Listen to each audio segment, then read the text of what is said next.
Hello friends, welcome to my channel arc tutorials. Last class में हमने देखा था कि हमने time shifting, amplitude shifting, time reversal, amplitude reversal और टाइम स्केलिंग के बारे में हमने पढ़ा था। आई होप आप लोगों को समझ में आ गया होगा और उस पर मैंने क्वेश्चन भी बहुत ही प्रैक्टिस करवाया था आप लोगों को। कितना भी ऑपरेशन जो होता है सिग्नल को, सारा कुछ बताया था आपको। यदि कुछ प्रॉब्लम हुआ है उस लेक्चर में आप लोगों को, तो आप मुझे यहाँ कमेंट सेक्शन में बता सकते हैं। मैं उस पर और ज़्यादा से ज़्यादा क्वेश्चन आपको प्रैक्टिस करवाने का ट्राई करूँगा और ज़्यादा से ज़्यादा क्वेश्चन आपको देने का ट्राई करूँगा, जिससे आप लोगों को ज़्यादा से ज़्यादा प्रैक्टिस हो सके और आपको फ़ायदा हो सके। अब हम आगे बढ़ते हैं सिग्नल सिस्टम में। हमारा नेक्स्ट टॉपिक है पीरियोडिक सिग्नल। पीरियोडिक सिग्नल क्या होता है? कोई भी सिग्नल है एक्स टी, कोई भी हमारा सिग्नल है, जैसे ये सिग्नल है, यदि ये टी टाइम इंटरवल किसी एक टाइम इंटरवल के बाद एक अपने आप को रिपीट कर रहा है, जैसे ये देखिए ये एक टाइम इंटरवल के बाद एक दूसरे को रिपीट कर रहा था, ये हमारा कौन क्या कहलाता है?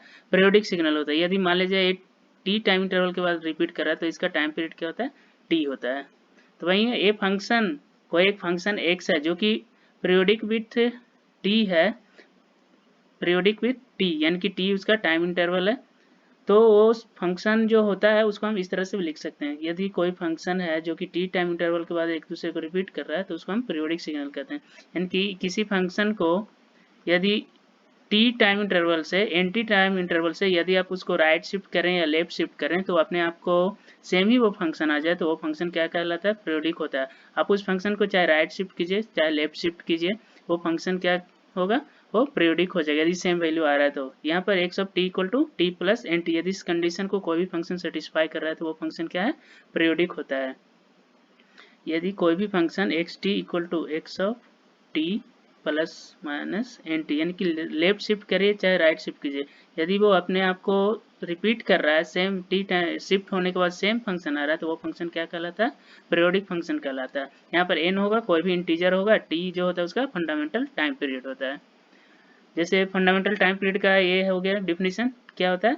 ये smallest positive and fixed value of the time for which signal is periodic. Means ये स्मॉलेस्ट वैल्यू, टाइम का सबसे स्मॉलेस्ट वैल्यू होता है, पॉजिटिव होता है, जिसके लिए सिग्नल जो अपने आप को रिपीट करता है। यदि किसी फंक्शन का टाइम पीरियड टी है, किसी फंक्शन का टाइम पीरियड क्या है? टी है, तो उसका फ्रीक्वेंसी हो जाता है 1/t और उसका जो एंगुलर फ्रीक्वेंसी होता है वो 2π/t होता है। जैसे ये सिग्नल देख लीजिए, एक्स टी हमारा दिया हुआ है, एक्स टी है हमारा, एक्स टी देखिए ये हमारा है टी टाइम इंटरवल के बाद देखिए रिपीट कर रहा है, तो ये फंक्शन क्या हो गया? हमारा पीरियोडिक हो गया। तो हमारा कोई भी फंक्शन पीरियोडिक है तो वो इस कंडीशन को फुलफिल करना चाहिए। ठीक है। और यदि फंडामेंटल टाइम पीरियड पूछे तो कोई भी फंक्शन है एन बराबर वहाँ पर हम 1 रख देते हैं, x of t plus minus n t, n के जगह पे हम क्या रख देंगे? 1, तो हो जाएगा टी हो जाएगा। तो इस कंडीशन के यदि कोई भी फंक्शन यदि फुलफिल कर रहा है तो वो क्या हो जाएगा? हमारा फंक्शन पीरियोडिक हो जाएगा।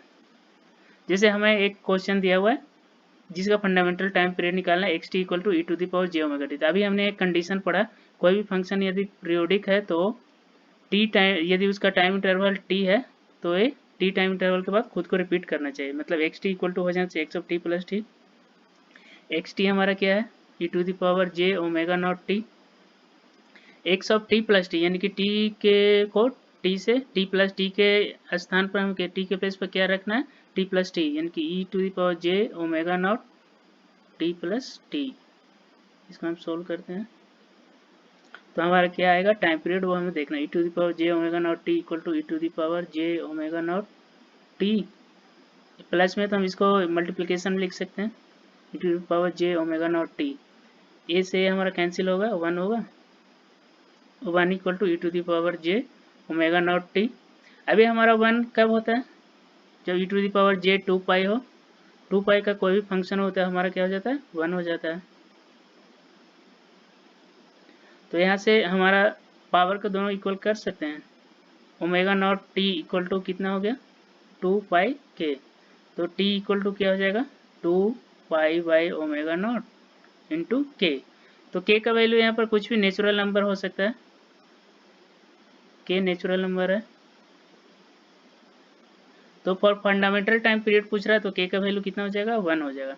तो t टाइम पीरियड बराबर क्या हो जाएगा? 2π/ओमेगा नॉट। तो किसी भी फंक्शन का यदि टाइम पीरियड पूछेगा तो क्या हो जाता है, t equal to 2 pi by omega naught. Omega naught को हम एंगुलर फ्रीक्वेंसी भी बोलते हैं, एंगुलर फ्रीक्वेंसी भी बोलते हैं। तो अब किसी तरह भी किसी जो हमारा कोई भी फंक्शन रहे, जैसे जो t से जो भी हमारा रहेगा मल्टीप्लाई रहेगा, जो हमारा कोफिशिएंट रहेगा t का, वही हमारा ओमेगा नॉट हो जाता है। जैसे a साइन कुछ भी हमारे x इंटू टी है तो इसका ओमेगा क्या हो जाएगा, x हो जाएगा। कुछ भी a sine x t minus 5, तो जो t का जो कोफिशिएंट होता है वही हमारा ओमेगा होता है। तो जो t का जो हमारा कोफिशिएंट रहेगा वही हमारा ओमेगा होता है। इसमें हम कुछ क्वेश्चन बनाते हैं। सबसे पहला क्वेश्चन है x1t हमारा दिया हुआ, x1t equal to a sine 2 pi t। तो यहाँ पर ओमेगा क्या है हमारा 2 पाई है, तो t कितना हो जाएगा, t equal to 2 pi by omega. तो 2 pi by 2 pi equal to कितना आ रहा है 1। x2 हमारा क्या दिया हुआ है, a साइन 2 पाई t। यहाँ पर भी हमारा a साइन 2 पाई t है, यहाँ ओमेगा क्या है 2 पाई है, तो ओमेगा इक्वल टू 2 पाई यहाँ भी। तो t कितना हो जाएगा 2 pi by 2 pi equal to कितना हो जाएगा 1 हो जाएगा। अब हमारा x3 equal to minus of x1t, इसको आप लिख सकते हैं x3 बराबर कितना माइनस x1t, यानी minus a sine 2 pi t। तो यहाँ पर भी देखिए ओमेगा क्या है, ओमेगा हमारा 2 पाई है, तो इसका भी टाइम पीरियड कितना आ जाएगा 2 पाई बाई 2 पाई, सेम ही आएगा। अब x4 हमारा क्या दिया हो, x4t equal to x1 minus t, means इसको हम लिख सकते हैं a sine minus 2 pi t। Sine minus theta को minus sine theta minus a sine 2 pi t भी लिख सकता है। यहाँ पर भी देखिए अब ओमेगा कितना है 2 पाई है, तो इसका भी टाइम पीरियड कितना आ जाएगा 1 ही आ जाएगा। अब आगे x5t equal to a1 plus कुछ डीसी वैल्यू है a प्लस में x1t, x यानी a साइन 2 पाई t। तो यदि कोई भी डीसी वैल्यू भी ऐड हो तो इसका अगर आप देखिए, पहले मान लीजिए साइन हमारा इस तरह का था, सॉरी है ग्राफ थोड़ा गड़बड़ हो रहा है, ठीक है। यदि हम इसमें कुछ डीसी वैल्यू ऐड किए तो क्या हो जाएगा, सिर्फ उसमें सिर्फ ये हमारा एम्पलीट्यूड शिफ्ट हो जाएगा ऊपर की ओर। यदि ये पॉजिटिव है तो ऊपर की ओर आ जाएगा, ये इस तरह का हो जाएगा आपका,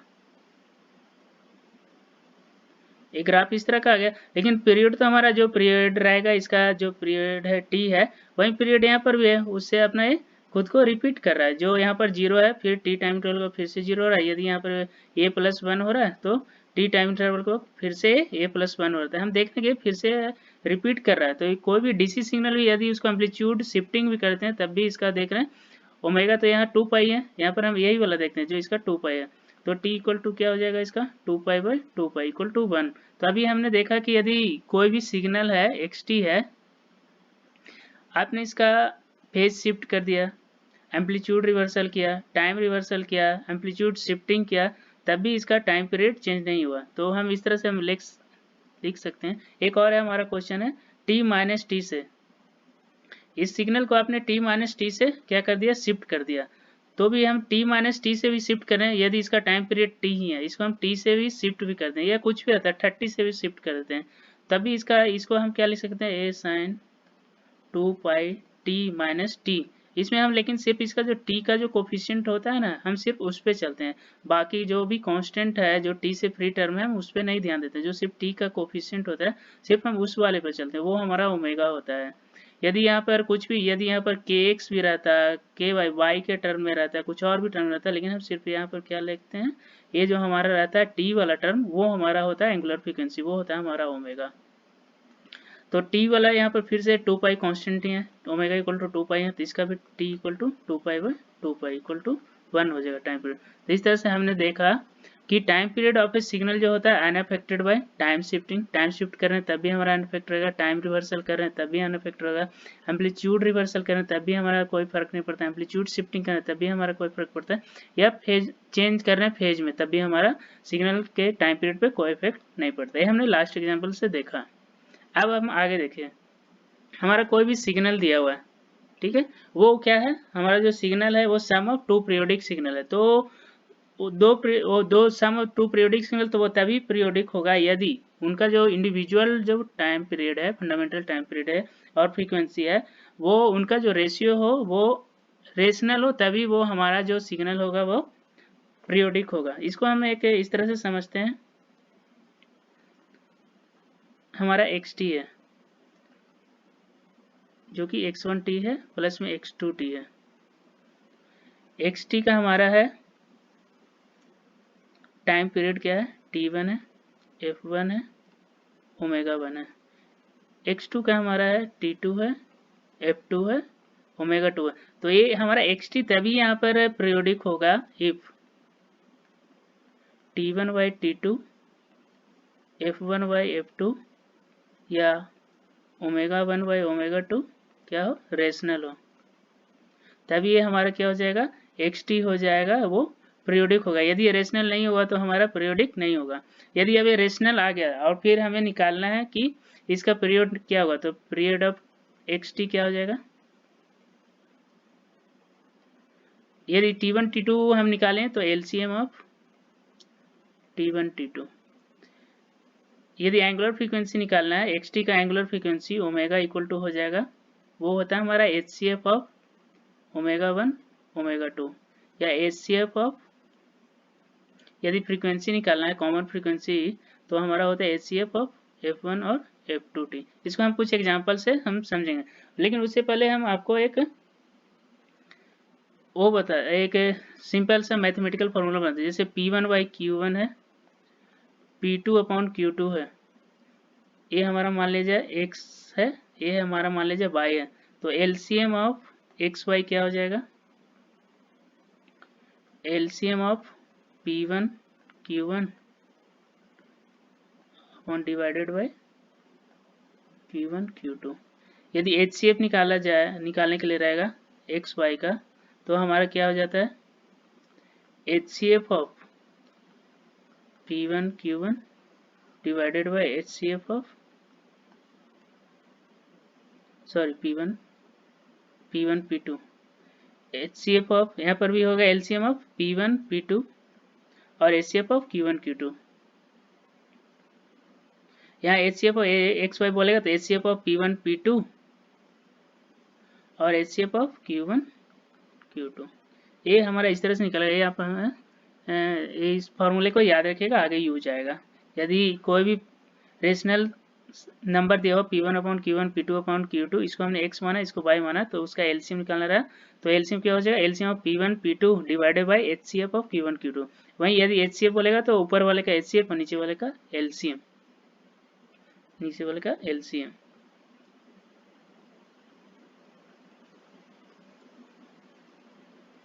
अब आगे आते हैं, क्वेश्चन बनाते हैं कुछ।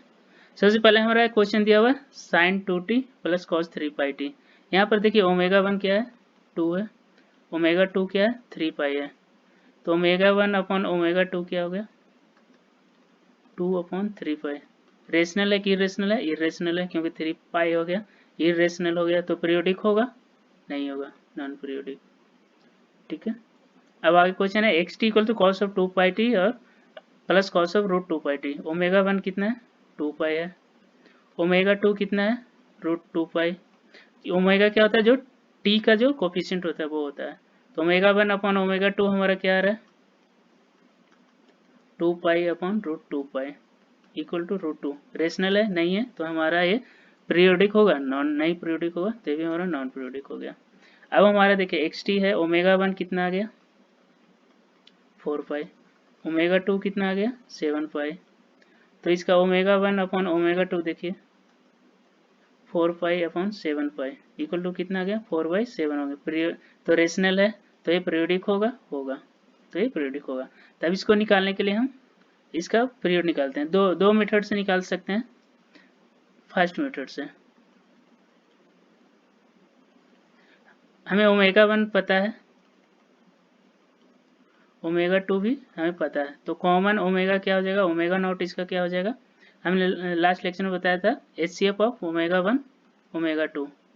तो HCF इसका निकालेंगे, HCF ऑफ 4π एंड 7π, तो कितना आ जाएगा, इसका HCF आ जाएगा हमारे पास पाई होगा। जब इसका निकालेगा तो पाई आएगा, तो इससे हमारा T0 कितना हो जाएगा, 2π/ω0, जो हम कॉमन ω0 निकाले, तो 2π/π इक्वल टू 2।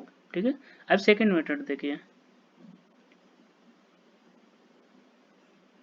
ओमेगा 1 हमें दिया हुआ कितना 4 पाई, तो T1 क्या हो जाएगा 2 पाई बाई ओमेगा 1 यानी 2 पाई बाई 4 पाई, मतलब मीन्स हो गया 1 बाई 2।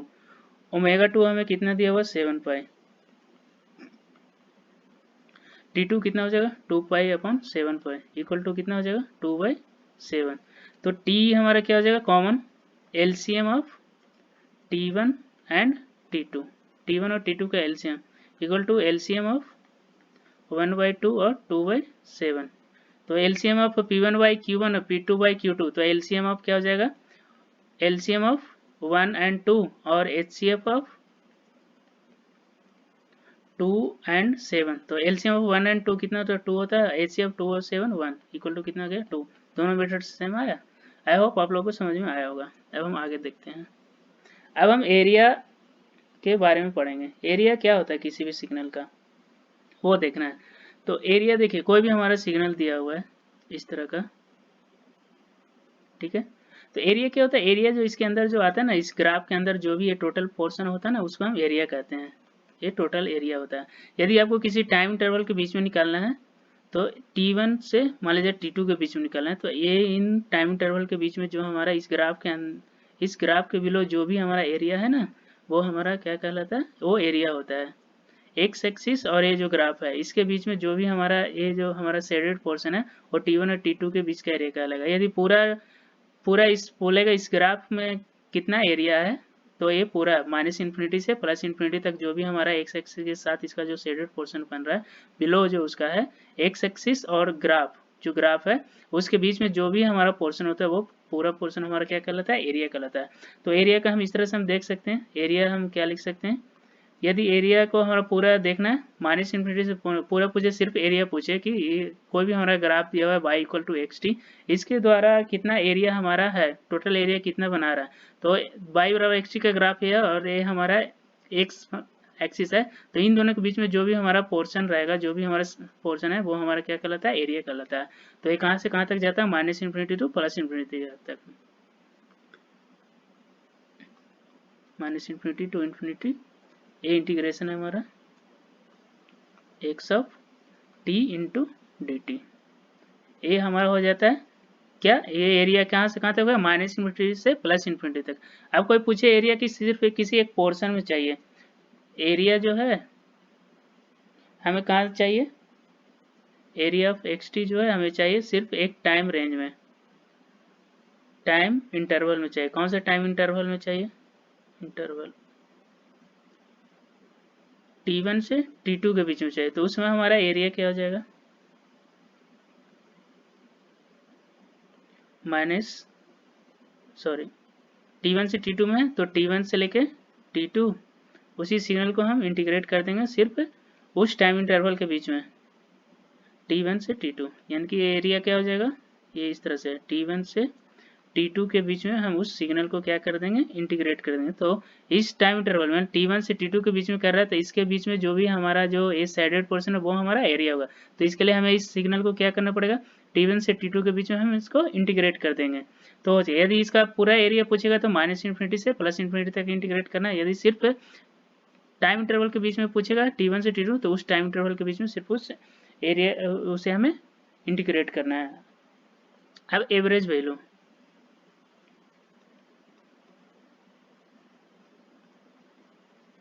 अब एवरेज वैल्यू पूछ रहा है।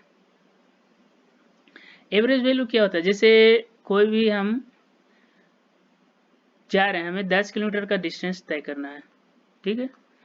10 किलोमीटर का डिस्टेंस तय करना है, हमने 5 मिनट में तय किया। तो इसका टी एवरेज क्या होता है, total distance upon total time होता है। ये हमारा एवरेज वैल्यू होता है। लेकिन तो 10/5 यानी कि 2 आ जाएगा उसका एवरेज वैल्यू जो होता है।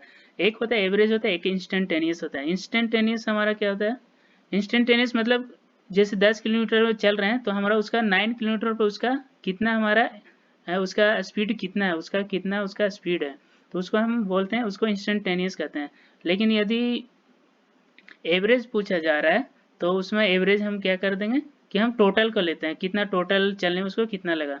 जैसे जैसे देख कोई भी हमारा सिग्नल है 2 3, कोई भी हमारा नंबर दिया 2 3 5 6, इसका एवरेज पूछते तो हम क्या निकालते थे मैथ के क्लास में, 2 + 3 + 5 + 6/4, मतलब जितना भी हमारा टोटल नंबर है उसका काउंट ऐड करके उसको कितना ये काउंट है टोटल कितना डिवाइडेड बाय 4 कर देते हैं। उसी तरह से एवरेज वैल्यू में भी क्या है हमारा कि टोटल एक टाइम इंटरवल हम ले रहे हैं, इसमें कितना हमारा क्या है एरिया है, उसको डिवाइडेड बाय टी कर देते हैं। एवरेज वैल्यू का हमारा ये होता है, यदि आपका पीरियोडिक सिग्नल, मान सिग्नल आपका पीरियोडिक है,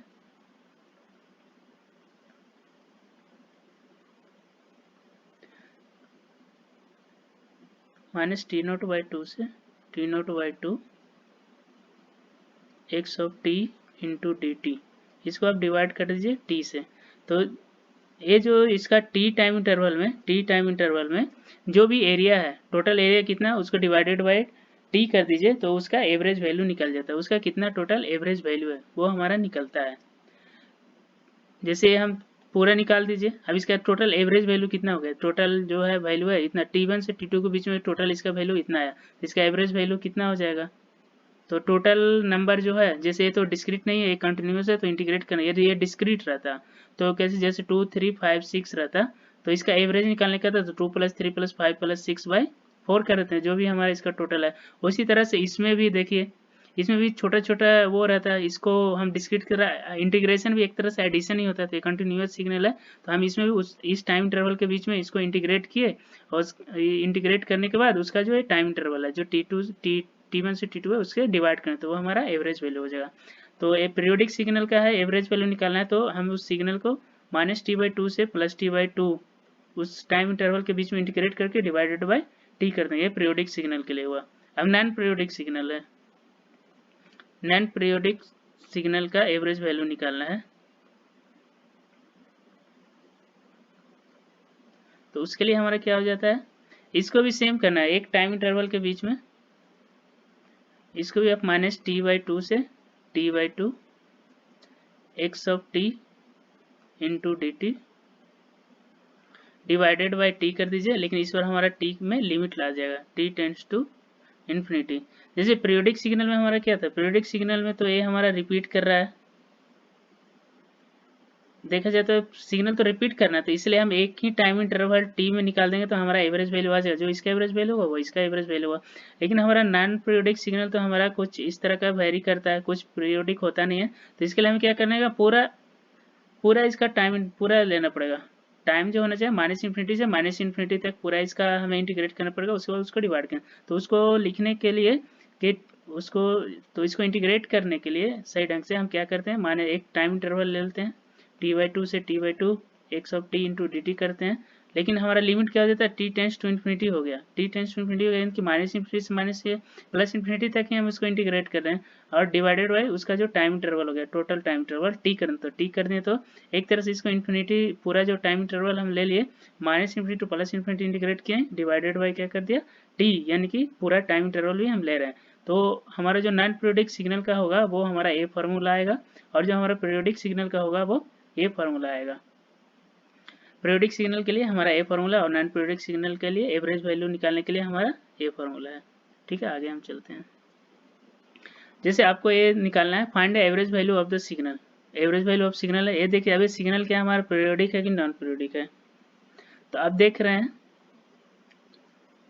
T0 टाइम इंटरवल के बाद रिपीट कर रहा है, T0 टाइम इंटरवल के बाद रिपीट कर रहे हैं, कौन सा सिग्नल है, पीरियोडिक सिग्नल है, पीरियोडिक सिग्नल है, तो इसका एवरेज वैल्यू क्या हो जाएगा, एवरेज वैल्यू क्या हो जाएगा, अभी हमने आपको बताया -T0/2 से T0/2 x of t into D T divided by t, तो इसको भी हमें इंटीग्रेट करना है, तो -T0/2 से +T0/2, तो -T0/2 से 0 तक इसका 0 है, तो हो जाएगा 0 हो जाएगा, प्लस में 0 से T0/2 इसका वैल्यू कितना है, A0 into D T divided by t, इसका टोटल टाइम पीरियड कितना है, T0 है, तो T0, तो इसको आप यदि देखिएगा 0 से T0/2, 0 से T0/2 को इसको हम, यानी कि ये हमारा सिग्नल है, 0 से T0/2 तक इंटीग्रेट करें, मतलब ये हम एरिया निकाल रहे हैं, तो इसका एरिया देख लीजिए कितना होगा, इसको यदि इंटीग्रेट भी करेंगे तो A0 ये कांस्टेंट है, t तो ये आ जाएगा हमारा क्या, T naught by 2 divided by t note बराबर कितना हो गया, ए नोट बाई 2। ये हमारा एवरेज सिग्नल हो गया। ये तो हम इंटीग्रेशन मेथड से बनाए। यदि ऐसे भी देखते तो यदि देखते हैं तो टी नोट, इसको दूसरा मेथड ए भी है, सेकेंड मेथड पीरियोडिक सिग्नल है हमारा, तो सेकेंड मेथड देखिए इस टाइम इंटरवल में टी नोट में इसका जो एक पूरा टाइम पीरियड है उसमें जो भी total area divided by time period, उस टाइम पीरियड में कितना टोटल एरिया है divided by time period, second ए भी है। तो इस देखिए इस टाइम पीरियड में टी नोट में टोटल एरिया क्या है, ये तो नहीं है, जीरो है, तो ये तो जीरो हो गया, कुछ भी ग्राफ नहीं। और ये हमारा कितना a naught into t naught by 2 total area divided by t naught करेंगे तो कितना आ जाएगा हमारा ए नोट बाई 2। तो सेकंड मेथड से भी हमारा सेम आंसर आ रहा है। तो यदि कोई भी पीरियोडिक सिग्नल है उसका एवरेज वैल्यू पूछेगा तो उस टाइम पीरियड में टी टाइम पीरियड में उसका टोटल कितना एरिया है divided by time period, area divided by time period. ये किसके लिए हो जाएगा, पीरियोडिक सिग्नल के लिए हो जाएगा। जैसे हम अगला क्वेश्चन देखते हैं, ये देखिए क्वेश्चन, ये भी हमारा क्या है, पीरियोडिक सिग्नल है टी नोट से। तो इसको भी यदि सेकेंड मेथड से बनाना चाहेंगे तो area in T time period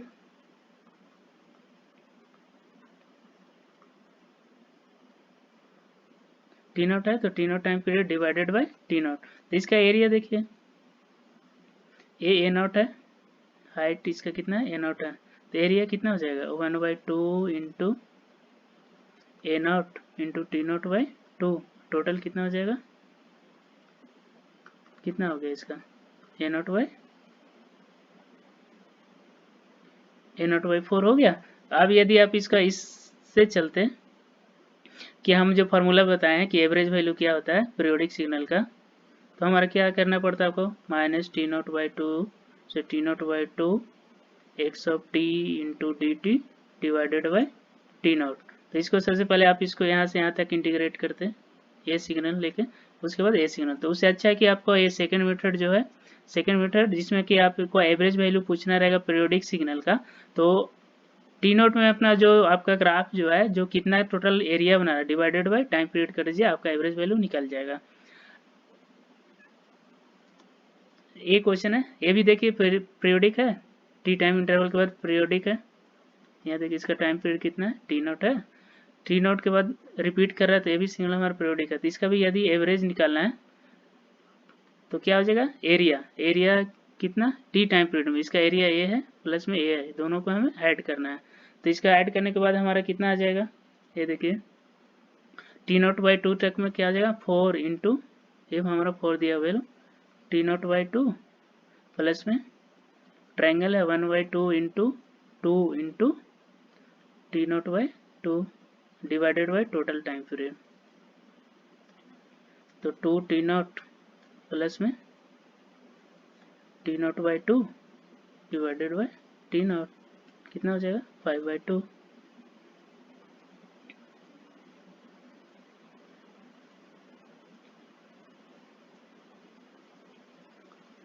लेकिन यहाँ पर देखिए इसका एरिया कहाँ है, निगेटिव में है, तो निगेटिव में है तो क्या हो जाएगा यहाँ पर है माइनस हो जाएगा। तो ये हमें ध्यान रखना है, यदि ये निगेटिव में है तो हमें निगेटिव वैल्यू ही लेना है, पॉजिटिव वैल्यू नहीं लेना है। तो यहाँ पर एक हमें गड़बड़ नहीं करना, इसलिए मैंने बोला था कि यदि बोलते हैं ना कि यदि आप फर्स्ट टाइम गलत बनाओ फिर सही करो तो आपको हमेशा याद रहता है, तो इसलिए मैंने इसको गलत बनाया था। तो आपको इस तरह से करना है कि पॉजिटिव एरिया को पॉजिटिव लिखना है, निगेटिव एरिया को निगेटिव लिखना है। तो पॉजिटिव एरिया हमारा कितना था 4 इंटू टी नोट बाई 2 होगा, और निगेटिव एरिया कितना हो जाएगा, ये माइनस में निगेटिव है तो minus 1/2 into 2 into t naught by 2। तो कितना हो जाएगा इसका value 2 T note minus T naught by 2, तो इसका वैल्यू कितना हो जाएगा एरिया 3 टी नोट बाई 2 आएगा टोटल एरिया, ये हमारा एरिया होगा।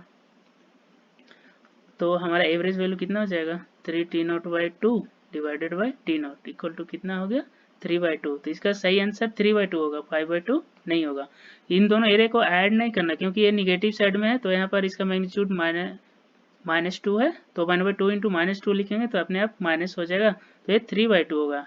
कभी ऐसा नहीं करना कि हाँ इन दोनों एरिया को ऐड करना, तो उसमें हमारा आंसर गलत आ जाएगा, क्योंकि ऐसे भी आप एवरेज वैल्यू निकालते हैं 5 3 -6 -7। तो क्या करते हैं हम इन सबको, इससे हम माइनस ही करते हैं, हम प्लस नहीं करते हैं। तो उसी तरह से इसमें भी है, यदि एरिया आपका निगेटिव साइड में एक्स एक्सिस के नीचे बन रहा है तो उस एरिया को पॉजिटिव साइड वाले से आपको माइनस कर देना, उसको ऐड नहीं करना, नहीं तो हमारा एवरेज वैल्यू क्या हो जाएगा, गलत आ जाएगा।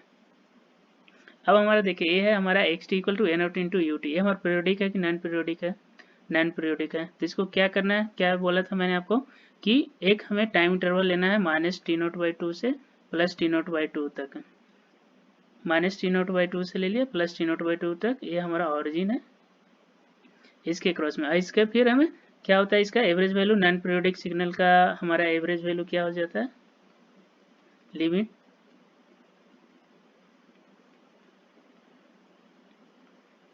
-T0/2 से T0/2 x of t into D T divided by T0।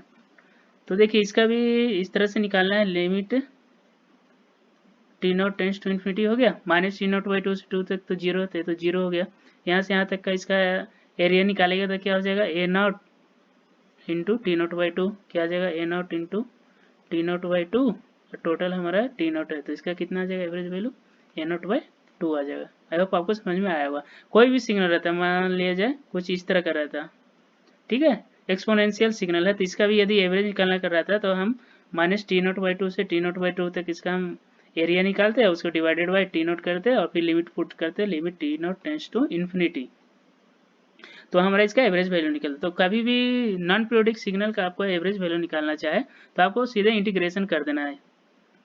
पहले आपको ऑरिजिन के क्रॉस -T0/2 से T0/2 एक टाइम इंटरवल लेना है, इसके बीच में आपको इस सिग्नल को इंटीग्रेशन करके उसका निकाल देना है, उसके बाद डिवाइडेड बाई उसका वो टाइम इंटरवल करके फिर लिमिट हमें लगा देना है, t टेंस टू इन्फिनिटी होगा। कभी कभी आपका ऐसा होगा जो ऊपर वाला टर्म जो एरिया निकालेगा वो सम कांस्टेंट इंटू टी आएगा, फिर नीचे भी कुछ टी आ गया तो टी से टी कांस्टेंट आएगा, उस केस में हमारा एरिया निकल जाएगा। यदि ऊपर में टी ही है, ऊपर में यदि कुछ इस तरह का है टी स्क्वायर नीचे टी है तो ये तो हमारा इन्फिनिटी हो जाएगा, उस केस में हमारा एरिया क्या हो जाएगा, इन्फिनिटी हो जाएगा। इसी क्वेश्चन को आप दूसरे मेथड से इस तरह से भी समझ सकते थे। ये हमारा एक डीसी सिग्नल है, ठीक है, तो देखिए ये डीसी सिग्नल है और इसका ये क्या है, ये पूरे टाइम इंटरवल के लिए -इन्फिनिटी टू +इन्फिनिटी है, तो इसका एवरेज वैल्यू क्या है, इसका हमेशा एवरेज वैल्यू क्या है, ए है, लेकिन ये हमारा xt जो है वो हमारा सिर्फ ए है, तो ये देखिए ये आधा टाइम के लिए है तो इसका जो एवरेज भी हो जाएगा a/2 हो जाएगा, इसका एवरेज वैल्यू ए है तो इसका एवरेज वैल्यू क्या हो जाएगा, a/2 हो जाएगा, क्योंकि देखिए ये इसका हाफ हो गया, ये आधा हाफ पोर्शन में है ही नहीं तो इसका जो भी एवरेज वैल्यू होगा उसका आधा होगा, तो इस तरह से आप इसको समझ सकते थे। आई होप आपको पीरियोडिक सिग्नल समझ में आ गया होगा। इस पर मैं और भी क्वेश्चन अपने टेलीग्राम चैनल पे डालूंगा, ओपेनम बुक मैं फॉलो कर रहा हूँ, उसी से आपको क्वेश्चन में प्रैक्टिस करवाऊंगा। और कुछ भी आपको और भी प्रॉब्लम हो रहा है किसी भी कॉन्सेप्ट में, चाहे किसी भी सब्जेक्ट का हो, मुझे बताइए, किसी क्वेश्चन में प्रॉब्लम हो तो भी आप कमेंट सेक्शन में यहाँ पर अपना कमेंट कीजिए, मैं उस क्वेश्चन का वीडियो अपलोड करने का ट्राई करूँगा जितना पॉसिबल होगा मेरे से। ठीक है फ्रेंड्स, यदि आपको मेरा वीडियो पसंद आ रहा है तो मेरे चैनल को सब्सक्राइब कर दीजिए, लाइक कर दीजिए वीडियो, और यदि कुछ और भी चाहते हैं आप तो भी कमेंट कीजिए, मैं किसी और सब्जेक्ट पे, किसी पर्टिकुलर टॉपिक पे आप लेक्चर चाहते हैं तो कमेंट कीजिए, या किसी क्वेश्चन का आप सोल्यूशन चाहते हैं तो भी आप यहाँ पर कमेंट कीजिए, मैं आपका उस क्वेश्चन का सोल्यूशन का वीडियो अपलोड यहाँ पर यूट्यूब पे कर दूंगा। Okay friends, thank you.